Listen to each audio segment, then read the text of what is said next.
घ्या.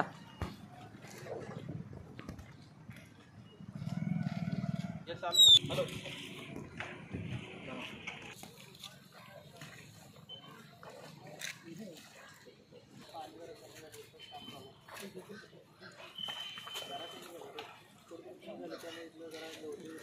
कुपवाड महापालिका कार्यक्षेत्रात नुकत्याच झालेल्या पावसामुळे जी पूर परिस्थिती निर्माण झाली होती, सध्या ते पाणी ओसरत आहे.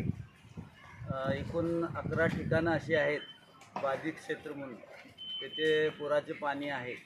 तर आता असे 7 ठिकाणी थोडंफार पाणी ओसरलेलं आहे. माननीय आयुक्त साहेबांनी दिलेल्या आदेशानुसार पाणी उतरल्यानंतर कोणत्याही रोगाचा प्रादुर्भाव होऊ नये म्हणून स्वच्छतेची जी खबरदारी घेण्यात येत आहे. आत्ता सध्या 200 कर्मचाऱ्याद्वारे 7 ठिकाणी वार्ड क्रमांक 14 विशेषतः वार्ड क्रमांक 12मध्ये कर्मचारी काम करत आहेत.